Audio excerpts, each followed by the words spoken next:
ఎప్పుడైతే దేవుడి మాట మోషే మాట విన్నాడో, మోషే ఆ మాట వచ్చి ఇశ్రాయేలు ప్రజలకు చెప్పాడో, ఇశ్రాయేలు ప్రజలు దాన్ని ఏం చేశారు? విధేయత చూపించారో, విశ్వాసంతో వెళ్ళారో, దేవుడు కటాక్షం ఇచ్చాడు. చెప్పినట్టు చేసరికి బైబిల్ సెలవిస్తుంది, అట్లు వారు ఐగుప్తులను దోచుకొనిరి.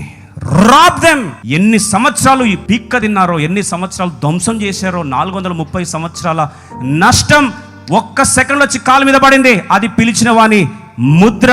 చీకటిలో వెలుగుకు మధ్యలో జరుగుతున్న యుద్ధం. మళ్ళీ చాలా మంది ఆశ్చర్యపోతూ ఉంటారు, ఎట్లొచ్చిందండి? How did they become so rich? మోషే చెప్పిన మాట వాళ్ళు ఏం చేశారు? Where is the revolution? దేవుని వాక్యం వింటున్నావా? చెప్పినట్టు చెయ్యి.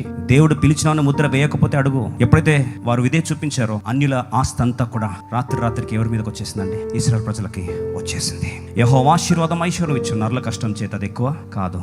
ఆయన వైపు చూచిన వారు ఆ కల్వరిసల్లో ప్రతి అక్కర కూడా తీర్చబడి, ఇట్లు క్రీస్తు యొక్క మహిమైశ్వర్యములో మీ ప్రతి అవసరత తీర్చబడును.